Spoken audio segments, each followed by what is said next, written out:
तो आप सबने सुना। हमारे साथ जो पैनल पे लोग हैं उनका मैं परिचय करा देता हूं। हमारे साथ हैं डॉक्टर राजपाल जी, इनेलो के जिला अध्यक्ष हैं। जसवंत जी हैं, जो टोनी जी के नाम से भी जाना जाते हैं, डिस्ट्रिक्ट जनरल सेक्रेटरी हैं बीजेपी के। और सुनील भार्गव जी हैं हमारे साथ। नमस्कार जी। और रामपाल यादव जी हैं, जो हरियाणा प्राइवेट स्कूल एसोसिएशन के प्रेसिडेंट बीजेपी से भी जुड़े हुए हैं और समाज सेवी भी हैं। नमस्कार। हम इनको समाज सेवी के तौर पर मानते हैं कि निष्पक्ष इस बार पार्टी से दूर रख करके हम इनसे बात कर रहे हैं। तो तमाम लोगों का हमने परिचय करा दिया। स्थिति अभी हमने आपको दिखाई हमारी खबर के माध्यम से। तो सबसे पहले हम सीधा चलते हैं टोनी जी के पास। जसवंत जी, क्या लगता है, आपकी सरकार के हाथ से स्थिति निकल गई, बेकाबू हो गई? दावे कुछ, वादे कुछ और हकीकत की तस्वीरें कुछ हो रहे, यानी कि नहीं समझ पा रहा है प्रदेश आपसे किस तरीके की भयावह स्थिति हो गई है। लोग कोरोना से तड़प रहे हैं, रेमडेसिविर नहीं मिल पा रही है, अधिकारी फोन उठाते नहीं है, व्यवस्था बन नहीं पाती है। क्या नहीं है आप लोगों के काबू में? सिर्फ जो वादे और दावे आप लोगों ने किए थे पूरी तरीके से जमीन पर फ्लॉप हो गए हैं वो? ऐसी कोई बात नहीं है मोहनलाल जी। जो वादे किए और स्थिति बिल्कुल हमारे कंट्रोल में है। आप देख भी रहे हो, जैसा आपने अभी वीडियो में दिखाया कि कुछ माताएं, कुछ बहनें कह रही थी कि पहले लाइन लग रही थी, बाद में उन्होंने कहा कि कल मिलेंगे और अब एक कमेटी का गठन हो। जैसे जैसे ये जो बीमारी है ये अपना अलग अलग प्रकार से रूप धारण कर रही है और जैसे जैसे ये विस्फोटक होती जा रही हैं, हम भी उन समस्याओं के समाधान के लिए वैसे वैसे कदम साथ साथ करके उठा रहे हैं, ताकि कोई कमेटी का गठन किया जा रहा है कि किसी भी प्रकार की कालाबाजारी ना हो।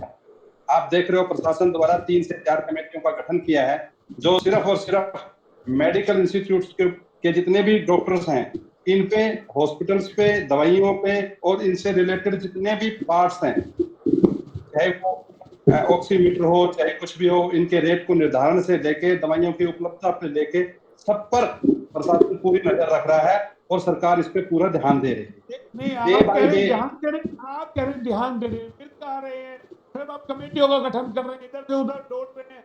जमीनी स्तर पे तो कुछ हो नहीं रहा ना। आप प्राइवेट नहीं ऐसे तरीके की लूट मची हुई है।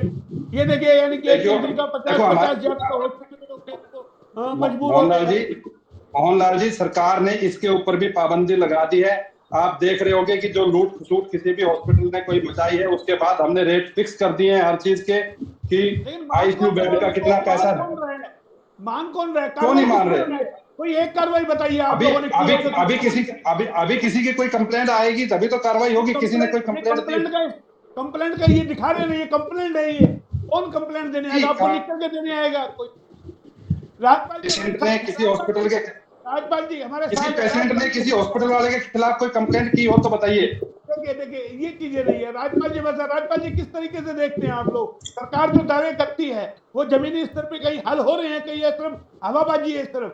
यानी कि किस तरीके से लोग तड़प रहे हैं? अभी आपको हमने सीधी तस्वीरें दिखाई है सिविल हॉस्पिटल, लोग परेशान। मोहनलाल जी, सबसे पहले तो आपका धन्यवाद कि आज आपने अपने चैनल के माध्यम से मुझे अपनी बात रखने का मौका दिया। मैं यशवंत भाई की बात का जवाब देना चाहूंगा। सिर्फ दावे करने से तो काम नहीं चलने वाला। धरातल के काम में और दावों में बड़ा अंतर होता है। आज पूरे देश, प्रदेश और रेवाड़ी की स्थिति बहुत भयावह है। मैं आपके सामने एक छोटा सा डाटा रखना चाहूंगा। लगभग 13 महीने से ज्यादा, 14 महीने इस कोरोना वायरस को हिंदुस्तान में आए हुए हो गए। पहले 13 महीने यानी कि पिछले मार्च से लेकर इस 15 अप्रैल तक पूरे रेवाड़ी के अंदर, सरकारी आंकड़ों के अंदर लगभग 67 डेथ हुई, यानी कि 67 लोग पूरी 13 महीनों के अंदर दे चुके थे इस महामारी की वजह से। और आज लगभग 20 दिनों के अंदर 120 से ज्यादा डेथ हुई।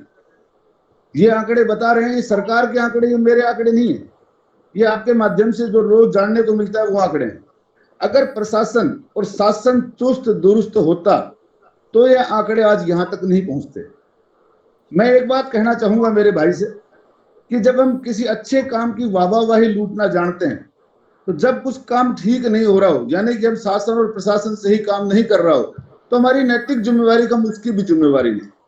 पीछे जब कोरोना काल में काम हुआ तो उसकी पूरी भारतीय जनता पार्टी, में राजनीति की बात नहीं कर रहा, और दूसरे लोगों ने भी, जिसमें हम भी शामिल थे, हमने तारीफ की कि सरकार ने अच्छी व्यवस्था की, जिसकी वजह से आज ये कोरोना पूरे भारत के अंदर कंट्रोल में आए, जिसकी वजह से भारत के अंदर दूसरे देशों की अपेक्षाकृत कम डेथ हुई, कम लोग इसके शिकार हुए, कम परसेंटेज हुई।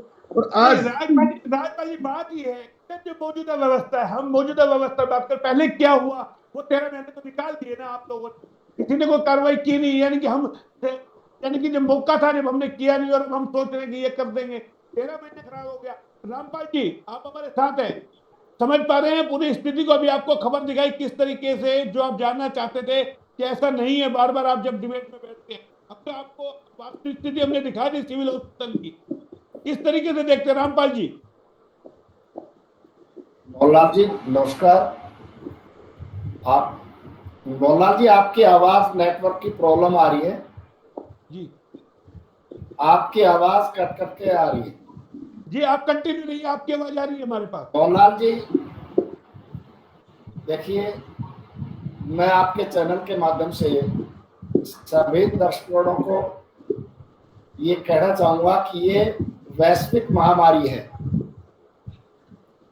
और वैश्विक महामारी में इस समय जो सेकंड वेव है, इसका आकलन मैं कहता हूं कि पूरे देश को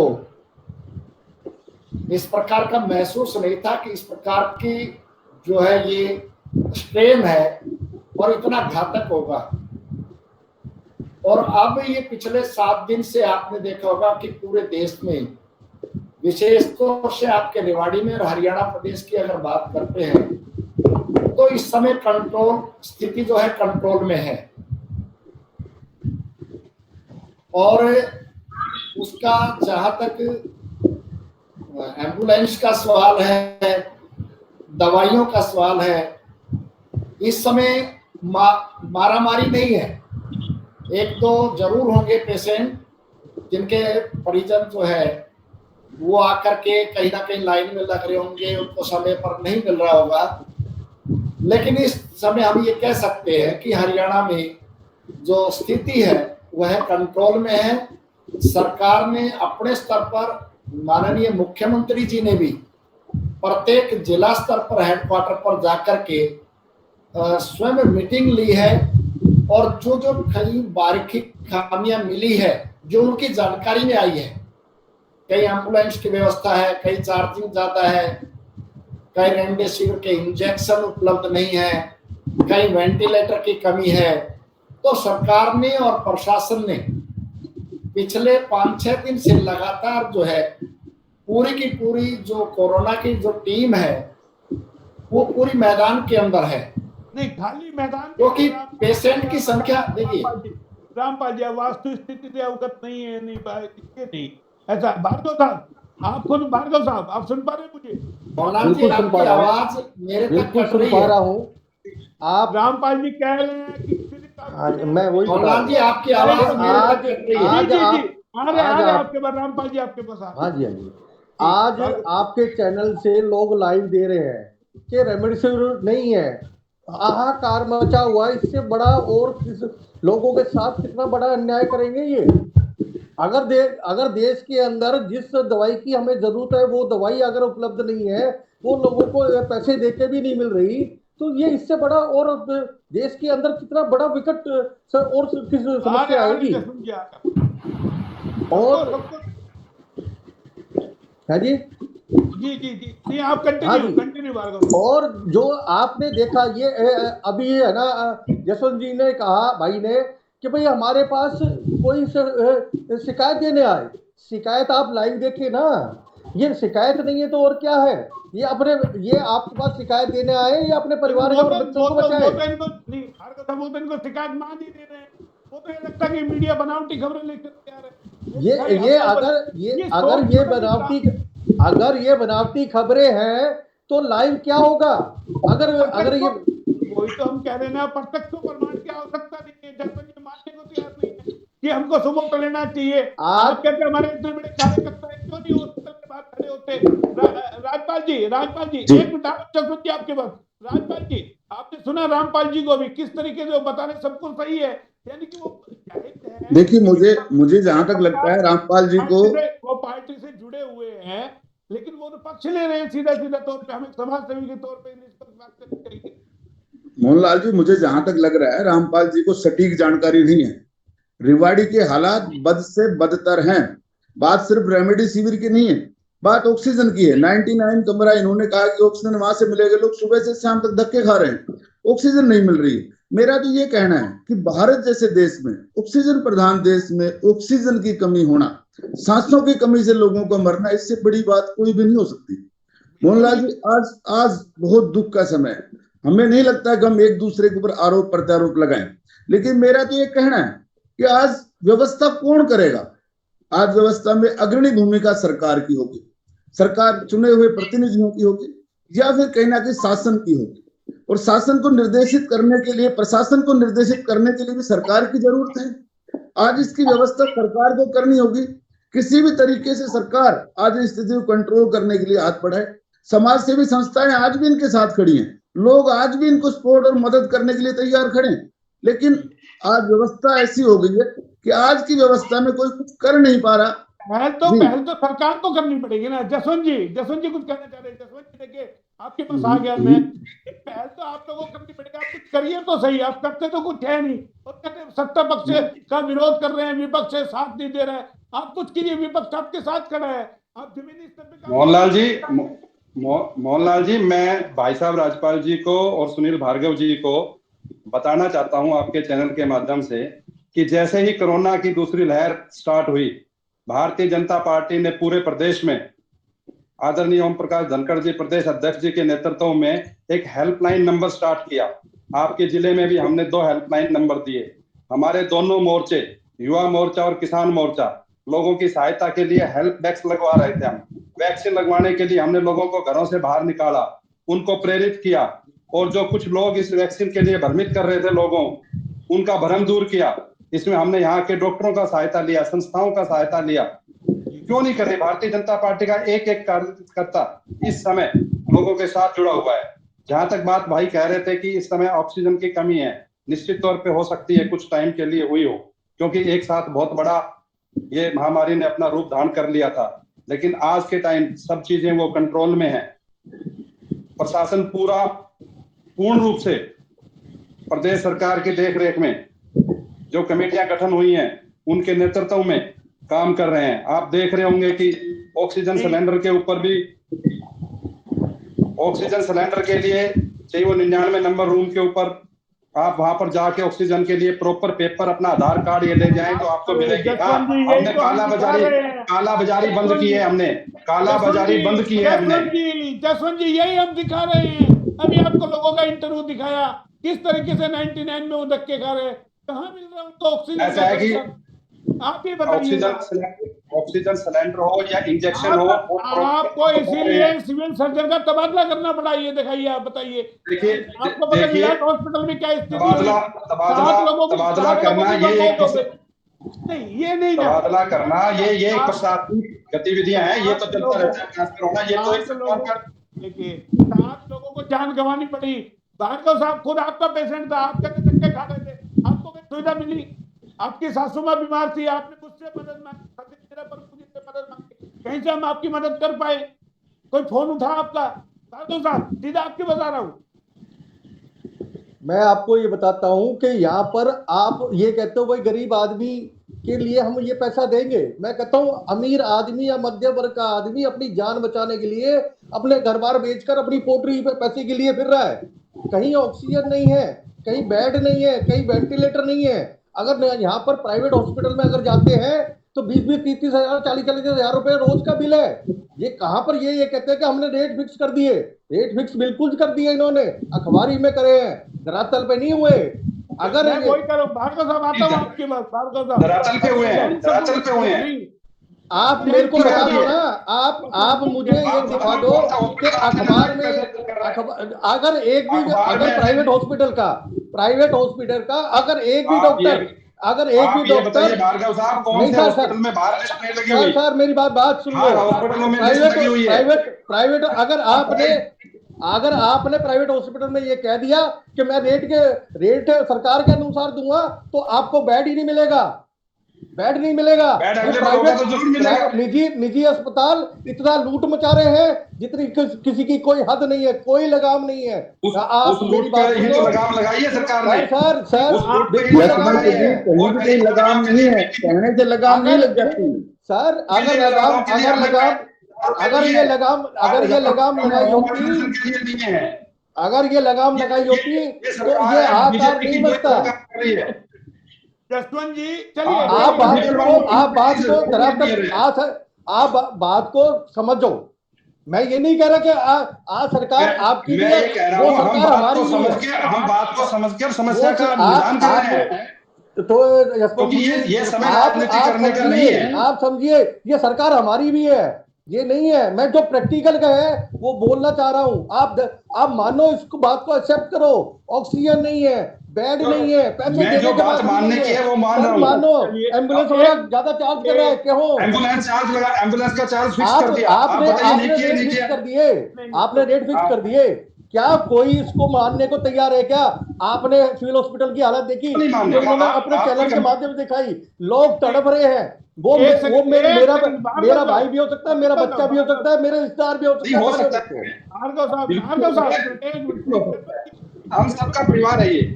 जसवंत जी, आप कह रहे हैं व्यवस्था में बनाएंगे। व्यवस्था है तीसरी मंजिल से कूद करके एक पूरा जान दे देता है कोरोना की इलाज कराते हुए।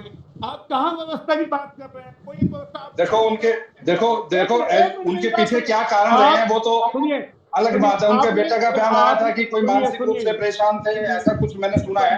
तो मुझे इस बारे में पूरी जसवंत जी, आप कह रहे हैं आपने हेल्प डेस्क बनाई है। आप अपने मोबाइल से नंबर डायल करके देख लो, एसडीएम का नंबर मिला के देख लो, तहसीलदार का मिला के देख लो, किसी एक अधिकारी का नंबर मिला के तो देखो कि कोई आपका फोन उठाता नहीं उठाता।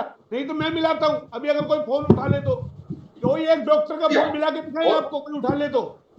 हो सकता है कोई इस टाइम डॉक्टर तो सारे बिजी हैं, सब अपने अपने कामों में लगे हुए हैं। और जहां तक बात प्रशासन की कह रहे हैं, प्रशासन तो अब 18 घंटे काम कर रहा है। हो सकता है कभी कोई अधिकारी मीटिंग में हो तो फिर वापस कॉल आ जाएगा उसका। जसवंत जी, एक पीआरओ तो नियुक्त कर सकता है स्वास्थ्य विभाग जानकारी के लिए। कोई तो एक नंबर रख सकता है, क्यों जी?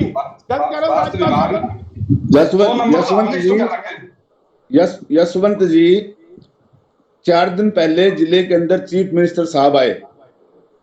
आप एक बात बताएं, मैं तो आपके विधायक को बधाई देता हूं, कम से कम वो उन्होंने अपनी मांग तो रखी। चाहे वो एक छोटी मांग थी, 5 वेंटिलेटर की मांग थी, 5 वेंटिलेटर इस जिले को मिले, अच्छी बात है। लेकिन उसके अलावा पूरा शासन प्रशासन और आप लोगों की टीम सिर्फ और सिर्फ सीएम साहब के आगे पीछे लगी रही, उनको ये दिखाने में कि रिवाड़ी चुस्त दुरुस्त है। क्या आप लोगों ने रिवाड़ी के हालात उनके सामने रखे?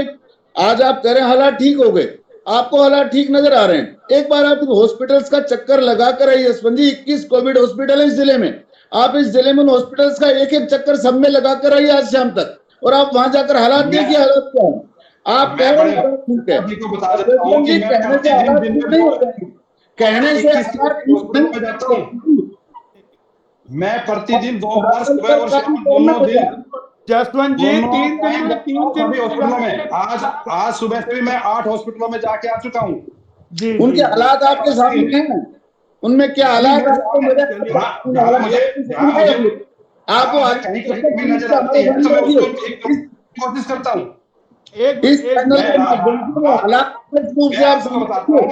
हमारा जो हेल्पलाइन नंबर है रात को भी काम करता है। हमने रात को भी लोगों को बेड उपलब्ध कराए हैं ज्यादा। जसवंत जी आपकी बात माना हमने, लेकिन बेड तो भी है ही नहीं। मैं रोज सारे हॉस्पिटल्स में लगभग सबके नंबर है, किसी ना किसी साथी के लिए, मित्र के लिए, आम आदमी के लिए जिसका कॉल मेरे पास आता है, मैं प्रयास करता हूँ। और मुझे बड़ा दुख होता है तो तमाम प्रयासों के बावजूद भी मैं साथी को बेड नहीं दिला पा रहा। भाई जसवंत जी, हमें सबको करना चाहिए। नहीं जसवंत जी, मेरी बात सुनिए। विराट हॉस्पिटल में वाकया हुआ, आदेश किया गया 3 दिन में जांच आ जाएगी। आज 10 दिन हो गए, जांच हुई, क्या हुआ आप बता सकते हैं मेरे दर्शकों को? क्या हुआ? ऐसा है जांच हो 3 दिन में चल रही है, जांच चल रही है। अभी देखो सब सब अधिकारी आप देखो कोविड की समस्या से में सुलझाने में लगे हुए हैं। जांच 1-2 दिन में आ जाएगी, आप सब लोगों के सामने होगी, आप लोगों को तो सबसे 10 पहले दिन हो पता गए, चलेगा। 10 दिन, 3 दिन के 10 दिन तो हो गए। जब एक आप 3 ये दिन तो में देख जांच रहे, नहीं आप एक बात देखो, उसकी जांच ज्यादा जरूरी है या पहले इस कोविड से जो हमें और काम करने हैं वो ज्यादा जरूरी है, वो भी तो देखना चाहिए ना। हमें तो लोगों की जान बचाने के लिए जो काम करने चाहिए वो करना देखिए, चाहिए। रामपाल जी नहीं उठा रहे। आप देख रहे थे मुख्यमंत्री भाई राजपाल जी कह रहे थे कि मुख्यमंत्री जी आए थे तो पूरा बीजेपी कार्यकर्ता उनके साथ लगा हुआ था। तो मैं इनकी जानकारी के लिए बता देता हूं कि जब मुख्यमंत्री जी आए थे तो बड़े भाई साहब जिला अध्यक्ष और हमारे विधायक और मंत्री के अलावा कोई भी कार्यकर्ता वहां नहीं था। हम सब लोग अपने फील्ड में मौजूद थे। अरे मेरे भाई यशवंत जी, आपके एक विधायक ने एक मुद्दा उठाया, उसके अलावा आपकी और टीम भी तो थी, आपके मंत्री थे, आपके बावड़ से मंत्री हैं, एग्जिस्टिंग मंत्री हैं। आपने क्या जिले की स्थिति से उनको अवगत कराया? मेरे का कहने का सिर्फ ये भावार्थ है कि आपने क्या उनको अवगत कराया कि जिले की स्थिति क्या है? स्पीकर ऑन कीजिए आपका, जसवंत जी, स्पीकर ऑन कीजिए नीचे से, नीचे स्पीकर है इसका। हाँ, आवाज आ गई जसवंत जी। देखिए, रामपाल जी कुछ कहना चाह रहे हैं। रामपाल जी। मोहनलाल जी, आपके चैनल के माध्यम से मैं निवेदन करूंगा मेरे साथियों से, यह समय जो है आपस में वाद विवाद का नहीं है, राजनीति करने का नहीं है। देखिए, मैंने पहले भी कहा है, अब भी कह रहा हूं, ये एक बहुत बड़ी महामारी है, देश के ऊपर संकट के बादल हैं इस समय। हम इसको हल्के में ना लें। हम एक दूसरे में कमी निकालना या एक दूसरे को दोष देना, ये इस प्रकार से ठीक नहीं रहेगा। ये समय है कि हम सब मिलकर के जो भी कोविड से प्रभावित है, जो कोरोना वायरस से प्रभावित है, जो इफेक्टेड है, हम उनका क्या सहयोग कर सकते हैं, वहां पर हमारी ऊर्जा लगनी चाहिए। हमारी ऊर्जा इसमें नहीं लगनी चाहिए आपके सीएम आए सारे उसके आगे पीछे थे। भाई, कल अगर यहाँ पर चौधरी अभय सिंह जी आते हैं तो क्या सारे कार्यकर्ता उनके आगे पीछे नहीं होंगे? लेकिन सच्चाई, यादव साहब, सच्चाई से अवगत तो कराना कार्यकर्ताओं का फर्ज है। आप उनको सच्चाई से अवगत तो कराइए। इस जिले की स्थिति क्या है? इस जिले में किस लिए आए वो? राजपाल जी प्लीज, मोहनलाल जी। हाँ, सुनिए, कंटिन्यू। मोहनलाल जी, राजपाल जी जब बोलेंगे मैं बिल्कुल नहीं बोलूंगा। जी जी, हाँ, कोई बात नहीं। राजपाल जी रुकिए, रामपाल जी कुछ कहना चाह रहे। हाँ, मैं ये कह रहा हूं, आपकी सीएम साहब का जब यहाँ पर दौरा था, एक भी कार्यकर्ता कोई भी छोड़ करके जनप्रतिनिधि और जिला अध्यक्ष को उनके पास कोई नहीं गया। सब जहां पर जिनकी ड्यूटियां हैं या जो सहयोग कर सकते हैं प्रत्यक्ष और परोक्ष रूप से, वो सब करते हैं। लेकिन मैं निवेदन करना चाहूंगा मेरे साथियों से, आज से 1-2 महीना पहले भ्रांतियां फैलाई गई, वैक्सीन ठीक नहीं है, वैक्सीन नहीं लगवानी चाहिए, वैक्सीन से नुकसान है, उसका साइड इफेक्ट है। क्या हमारे सभी साथी विपक्ष के उस समय सामने फ्रंट लाइन पर आए? नहीं, भारत सरकार जो वैक्सीन के लिए जो प्रोग्राम है, जो उम्र आयु तय की है, उन्होंने ज्यादा से ज्यादा वैक्सीन लगवानी चाहिए। एक बात कोई नहीं है। दूसरी, हालातों को समझने की कोशिश करें। इस समय दिल्ली जिनको बेड नहीं मिल रहा, दिल्ली जिनको हॉस्पिटलाइज नहीं हो रहे, जिनको कहीं भी वेंटिलेटर या डॉक्टर नहीं मिल रहे, वो सब गुड़गांव की तरफ दौड़ रहे हैं। और जो गुड़गांव वासी है, उनको जब अपने गुड़गांव में ये चीजें नहीं मिल रही तो वो अपने छोटे नगर की तरफ, रेवाड़ी या नारनौल की तरफ आ रहे। ये समय जो है, मेरा फिर से निवेदन है कि हम सब मिलकर के, हम सब भारतवासी हैं, देश के नागरिक हैं, राजनीतियां खूब करनी होगी, आगे खूब इलेक्शन भी आएंगे, खूब लंबा टाइम मिलेगा। लेकिन ये समय है कि हम एक मरीज के साथ, उसके परिवार के साथ खड़े हों, मजबूती के साथ खड़े हों। और ये भी आपके चैनल के माध्यम से अपील करना चाहूंगा, इस महामारी के अंदर चाहे वो एम्बुलेंस है, चाहे डॉक्टर्स है, चाहे निजी हॉस्पिटल है, उसने किसी प्रकार का फायदा नहीं उठाना चाहिए। ये इस समय देश संकट के दौर से गुजर रहा है, और जब संकट के दौर से है तो जो पैरासीटामोल अगर वो 2 रुपए की है तो 2 की देनी चाहिए। अगर रूम का चार्जिंग अगर आपके माध्यम से कहना चाहूंगा 1500 या 2000 है तो 2000 ही लेना चाहिए।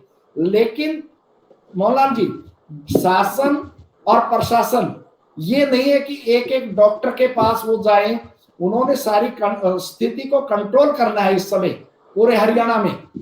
तो ये हमारी जिम्मेवारी बनती है, हमारी नैतिक जिम्मेवारी बनती है। रामपाल जी आपने बहुत अच्छा सजेशन दिया है, लेकिन एक सवाल तो उठता है ना, ना कि आप राजनीति मत कीजिए, काम हम करेंगे, पक्ष कुछ बोलेगा नहीं, पक्षकार कुछ बोलेगा नहीं, जवाब दिया नहीं जाएगा, तो ये सब चीजें नहीं हो सकती ना। जब आप साथ करते हैं सब कार्रवाई करते हुए दिखे तो सही ना कहीं आप कहते प्रशासन है के पास मिल जाता। राजपाल जी देखिए, भार्गव जी, राजपाल जी हमारे बहुत ऊर्जावान साथी हैं और बहुत अच्छे हैं, लेकिन क्या राजपाल जी अपनी पूरी टीम को रेवाड़ी में उतार रहे हैं? क्यों उतारे? मैं आपके चैनल के माध्यम से कहना चाहूंगा, इन्होंने क्या और सेवा भाव के लिए कोई आमंत्रित किसी को चिट्ठी नहीं दी जाती। सेवा भाव के लिए किसी को चिट्ठी या उसको टेलीफोन नहीं किया जाता, सेवा के लिए अपने आप ऑटोमेटिक हाथ आगे बढ़ते हैं।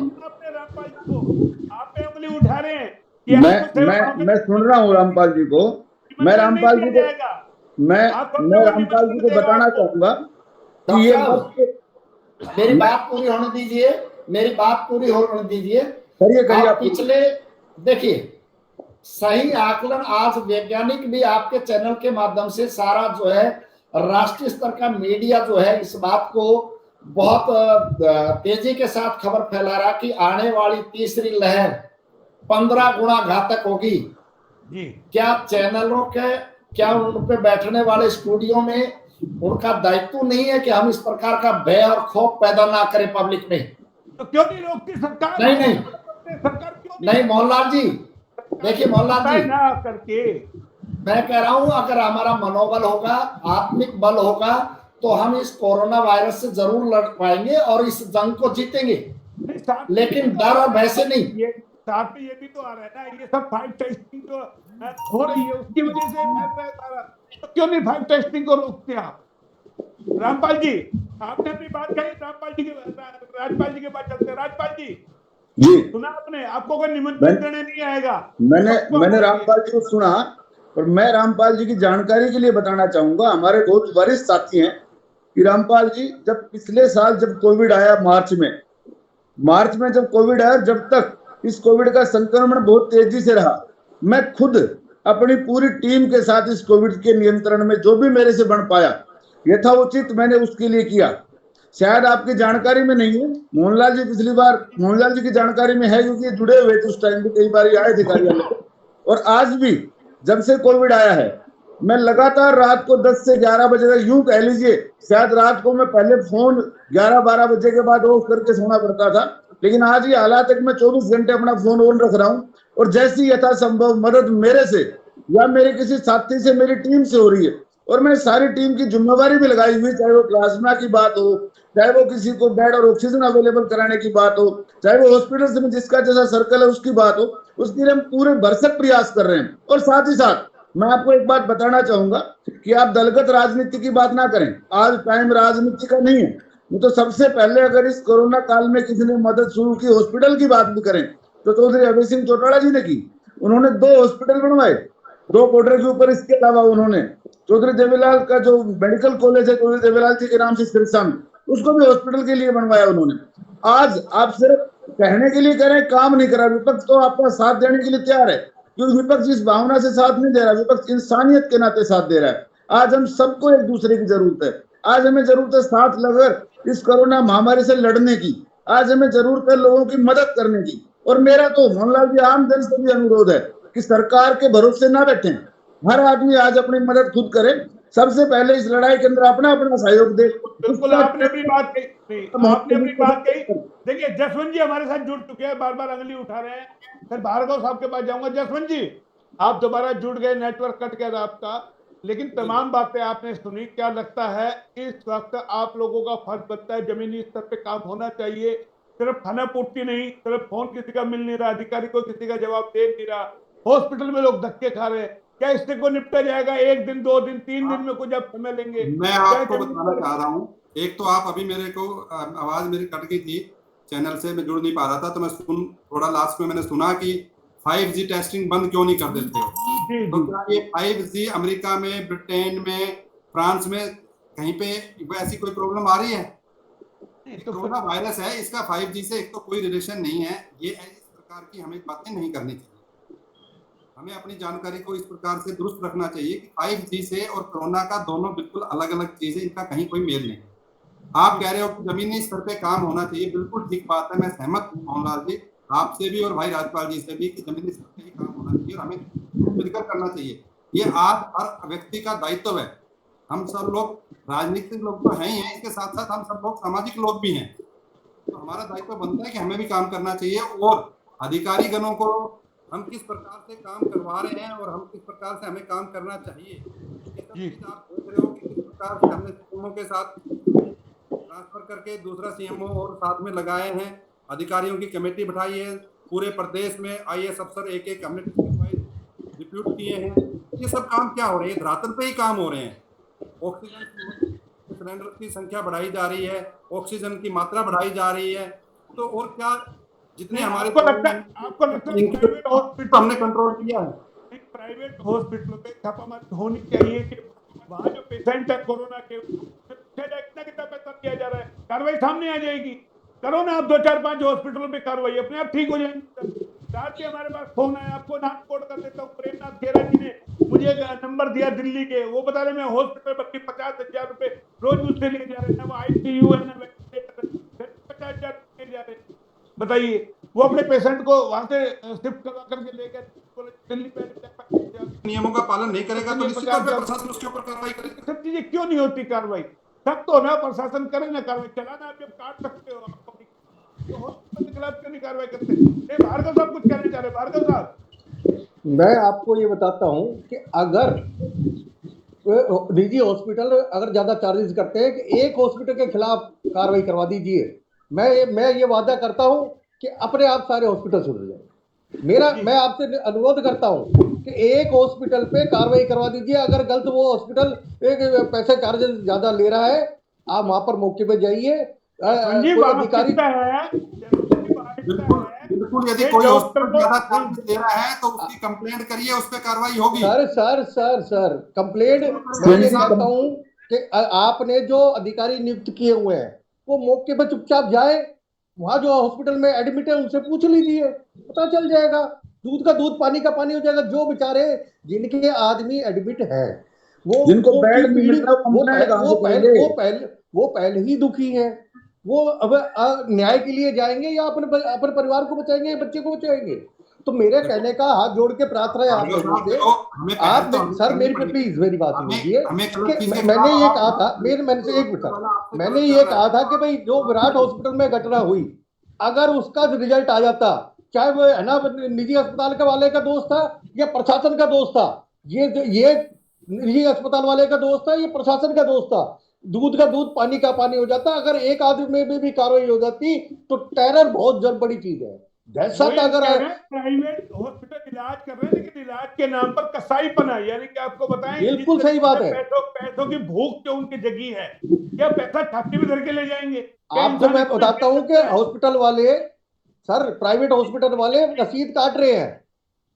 एक मिनट सर, प्राइवेट हॉस्पिटल वाले रसीद काट रहे हैं। रसीद काटने के बाद अगर मरीज वहां से आता है तो हम ये पूछते हैं कि भाई ये फैसिलिटी है, तो वो फैसिलिटी नहीं मिलती, पैसा पूरा चार्जेस हो रहा है। कहां पर कार्रवाई हो रही है? मेरी बात मैं आपसे ये कहना चाह रहा हूं कि मैं कोई आपकी बुराई नहीं कर रहा। सरकार आपकी है, हमारी है, सबकी सरकार है, हमें सबको मिलके चलना है। लेकिन एक बार कार्रवाई करके तो देखो, पता चल जाएगा। दूध का दूध पानी का पानी हो जाएगा। देखिए समापन का समाप्त हो रहा है, रामपाल जी उसके बाद 2-2 मिनट सबको देंगे, 30 सेकंड सबके पास आऊंगा। रामपाल जी अपनी बात रखिए। मोहनलाल जी, मैं अपने सभी साथियों से निवेदन करूंगा, इस समय सत्ता पक्ष और विपक्ष की बात नहीं है। अगर इस प्रकार से कोई हॉस्पिटल के निजी जो हॉस्पिटल है उनके डॉक्टर्स हमारे मरीजों से अगर ज्यादा वसूली कर रहे हैं, जो मानदंड है प्रशासन की तरफ से, तो हम आपस में एक टीम बनाएं। क्या दिक्कत है? हम 10-12 लोगों की एक टीम गठित करें, 3-3 लोग 5 हॉस्पिटलों में एक साथ जा सकते हैं। यही तो डिबेट हो रही है। देखिए आप करिए ना, आप मोहनलाल जी, मीडिया तो जाएगा नहीं, मीडिया को तो आप लोग लेते नहीं हो, कहीं आपके साथ इन्वॉल्व हो। जनता में जागरूकता चाहिए, लेकिन जनता में भी जागरूकता चाहिए ना। अगर हम 10 लोग एक हॉस्पिटल में जाते हैं इकट्ठे मिल करके, तो उस डॉक्टर की हिम्मत नहीं अगर वो पेशेंट से गलत चार्ज करे, लेकिन एक आदमी जाएगा तो उसकी कोई हैसियत नहीं है। अगर इस प्रकार की सर बेड ही नहीं मिलेगा उस आदमी को। भार्गव जी, मैं वही तो कह रहा हूँ रामपाल जी, आपका इतना बड़ा नेटवर्क है। आपने अगर बेड के रेट पूछ लिए तो आपको बेड नहीं मिलेगा। आपकी सबसे बड़ी पार्टी, आप क्यों नहीं करते? उनके खिलाफ जो है आप सबकी संस्तुति होगी, प्रशासन उनके खिलाफ कार्रवाई करेगा, प्रशासन उनके खिलाफ कार्रवाई करेगा। लेकिन ये जो समय है, इस समय ये मैं कह रहा हूं कि कहीं ना कहीं दलगत राजनीति से ऊपर उठ करके हमने पेशेंट के साथ खड़ा होना पड़ेगा।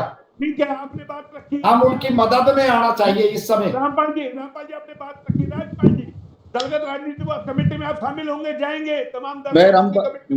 मैं रामपाल जी से कहना चाहूंगा कि जिस दलगत राजनीति से ऊपर होने की रामपाल जी मेरे बड़े भाई बात कर रहे हैं, सबसे पहले तो दलगत राजनीति से ऊपर उठकर ये भारतीय जनता पार्टी के लोग जिनकी आज सत्ता और सरकार है, मेरा तो मोहनलाल जी ये कहना है कि घर की बात घर का के मुखिया को नहीं कही जाए तो किसी कही जाएगी।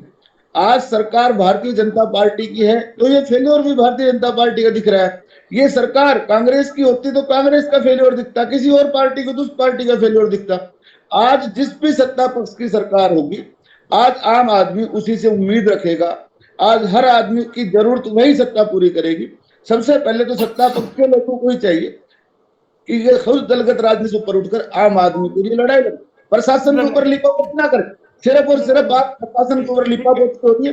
मैं सहमत हूँ भार्गव साहब की बात से कि कम से कम आज किसी के ऊपर जो काला बाजारी हो रही है, जो रोज खबरें आ रही हैं आपके चैनलों के माध्यम से, अखबार के माध्यम से, तरह तरह की काला बाजारी, चाहे कैंडल से लेकर आटे से लेकर, चाहे वो एम्बुलेंस की बात हो, चाहे वो बेड की बात हो, रेमडेसिविर की बात हो, हर बात पे काला बाजारी हो रही है। आज एक भी कार्रवाई प्रशासन द्वारा की गई, अगर किसी एक की मतलब टाइम बहुत कम है।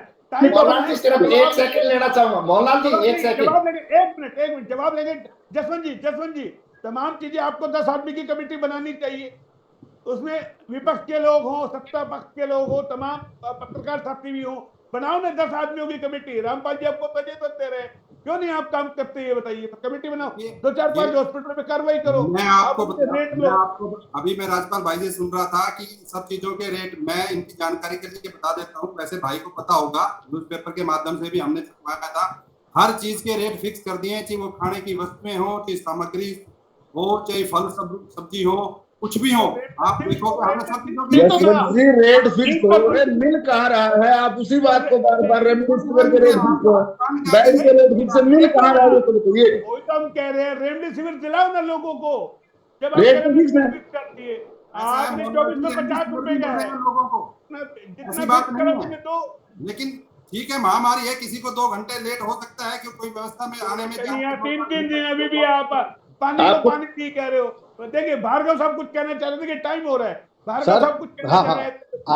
आप ये जो लाइव आ रहा है, इसको देख के आप अंदाजा लगा सकते हैं लोग कितनी तराई मचा रहे हैं।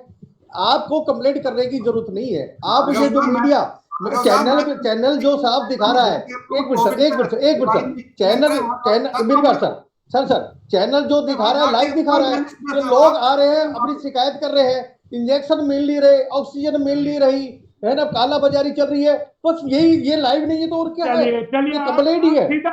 सीधा निकल के आए ना, सरकार की बुराई मत कीजिए। सरकार की बुराई करते ही जवाब नहीं दे पाएंगे। नहीं, मैं सरकार की बुराई की बात नहीं है, मैं एक सिस्टम की बात कर रहा हूँ। मैं सिस्टम की बात कर रहा हूँ। मोहनलाल जी, आपके चैनल के माध्यम से कहना चाहूंगा, केजरीवाल जी इस समय दिल्ली के अंदर 700 मीट्रिक टन केंद्र सरकार ने उसको जो है ऑक्सीजन जो है व्यवस्था करी है। लेकिन एक बात आपके चैनल के माध्यम से कहना चाहूंगा, जनप्रतिनिधि की मानसिकता किस प्रकार की है। आप पार्टी का विधायक है, अभी उसके गोदाम पे छापा पड़ा है। आप पार्टी के विधायक पर जो इमरान हुसैन है दिल्ली से, उसके 96 सिलेंडर ऑक्सीजन के मिले हैं। अब ये देखिए, जो आदमी जनप्रतिनिधि है, जनता की सेवा का ढोंग कर रहा है, तो हमें उन ऐसे लोगों को जो है रामपाल जी यही तो हम कह रहे हैं, तो आप कार्रवाई करके देना, ठाके अंदर करो ना उनको, आपकी सरकार है। नहीं सेंटर में पिछले पुलिस आपकी है, सब कुछ आपका है। राजपाल अभी जी, व्यवस्था में एकदम राजपाल जी नहीं राजपाल जी मौलाना जी पिछले 5 दिन से सीएम के दौरे के बाद सारा प्रशासन ऑन रोड है इस समय। नहीं, कहाँ रेवाड़ी में एक कार्रवाई आप बताओ। नहीं ये नहीं रामपाल जी, ये नहीं, आप एक कार्रवाई बताओ कि क्या करिए। नहीं आप बताइए कि आप विराट हॉस्पिटल में बिना शिकायत के कैसे करेंगे, बिना शिकायत के कैसे करेंगे? विराट हॉस्पिटल में हुआ, शिकायत है ही नहीं। मोहनलाल जी, एक इंजेक्शन वाला पकड़ तो लिया, उसकी कार्रवाई हो गई। जो काम कर रहा था उसको पकड़ा है, रेमडेसिविर का एक गिरोह पकड़ा है पुलिस ने। नहीं।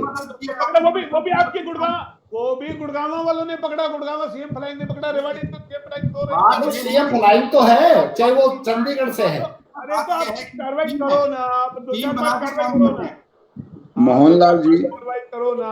ये बात तो नहीं हो रही, आप दूसरों को बोला राजनीति भी मत करो, हम राजनीति भी करेंगे, सरकार आपकी, सब कुछ आपका, फिर भी व्यवस्था नहीं बन पा रही सर है। मीडिया बताती तो है सारे, और जो उजागर करती है, मीडिया उजागर करती है, आपके सामने है। मैं ये कहता हूँ एक आदमी को एक निजी अस्पताल पे, मेरी बात ये सुनो सर। महामारी है सर महामारी में एक निजी अस्पताल पे आप गाज गिरा दो, एक किसी अधिकारी पे गाज गिरा दो, एक किसी का जो परचुनकी वाला है उस पे गाज गिरा दो, एक सब्जी वाले पे गाज गिरा दो, अपने आप सब सही हो जाएगा। विराट की जांच अब तक हुई नहीं है, 10 दिन हाँ। जवाब अब सब दूध का दूध पानी का पानी हो जाएगा। मोहनलाल जी, मोहनलाल सर जी, ये नियमों की कार्यशैली बहुत बड़ी चीज है। सीएम साहब उसका ट्रांसफर कर दिया। बहुत बड़ी चीज है, बहुत बड़ी चीज है। देखिए प्लीज मोहनलाल जी, मेरे पास 30 सेकंड का समय है और आप 5 आदमी हैं, मैं फटाफट कर 10 सेकंड ऊपर ले सकता हूँ, 10 सेकंड में अपनी बात रखिए रामपाल जी। मोहनलाल जी इसी समय सीएम साहब ने देखिए प्रशासनिक को एक दंड देना होता है, तुरंत आए, जब उसकी कार्यशैली में कहीं ना कहीं मिला तुरंत उसका जो है ट्रांसफर कर दिया गया, और अच्छे व्यक्ति को सीएमओ जो कृष्ण जी है, जो इसी जिले से बठेड़ा से जो है बिलोंग करते हैं, उनको लाए हैं, और निश्चित तौर से मानते हो ना खामी थी, कंफर्म थी ना। देखिए खामी होती है तभी तो उसको भेजा गया है, ठीक है, यही दंड होता है। वो यहीं पे है आज। मैं उनकी जानकारी के लिए बता दूं, आज वो इक्विवेलेंट टू सीएमओ पोस्ट के ऊपर सीएमओ साहब इसी जिले में नौकरी कर रहे हैं जो उनके पूर्व सीएमओ साहब थे। लेकिन बात ये किसी के ऊपर बात डालने का समय नहीं है। मेरी तो मोहनलाल जी एक ही शासन प्रशासन से गुजारिश है कि शासन प्रशासन ही सब कुछ मुहैया करा सकता है, आम आदमी के बस की बात नहीं है। एक आम आदमी से एक गुजारिश है कि खुद अपने ऊपर लेकर चले। आज हमें अपनी सुरक्षा खुद करनी होगी मोहनलाल जी। मेरा ये कहना है कि इसमें औरों को मौका दीजिए, औरों को बोलिए। मेरा ये कहना है सर, मेरा ये कहना है कि इसमें मीडिया बहुत अच्छी निभा सकता है अपनी भूमिका, और निभा रहा है, और आपको चैनल के माध्यम से ये उजागर कर रहा है कि कहाँ खामियां है, उस खामियों को हमें पूरा करना है। मेरी तो यही विनती है कि आप इस खामियों को देख के पूरा कर दें। ठीक है, अंत में जसवंत जी 10 सेकंड में अपनी बात, 10 सेकंड में, टाइम बहुत कम है। मैं ये कह रहा हूँ, एक तो हम आपके माध्यम से मैं कहना चाहूंगा कि हमें भी इस कोविड से लड़ने के लिए अपनी कुछ जिम्मेदारियों को निभाना चाहिए। जो सरकार ने कोविड के नियम बनाए हैं, दूरी, मास्क, सैनिटाइजर हमें प्रयोग करना चाहिए, और सरकार अपने लेवल पे जो स्टेप उठा सकती है वो उठा रही है। सरकार को कमेटियों का गठन किया हो, दवाइयों की आपूर्ति के लिए कोटा बढ़ाया हो, रेवाड़ी को। मोहनलाल जी, कल धारा 144 में भारतीय जनता पार्टी ने प्रदर्शन किया, ये नियम था, वो हो गया, वो तो हो गया, जितना आप विरोध करोगे नियम था, ये कोविड का नियम है, ये कोविड का नहीं रखा है। वो दूसरों के लिए लागू है ना, आप लोग करते रहो, विरोधाभिपक्षी हो। तमाम आप लोग मेरे साथ पैनल में जुड़े, आपका बहुत बहुत धन्यवाद, और आगे भी इसी तरीके से चर्चा करते रहेंगे। धन्यवाद। फिर आएंगे किसी नए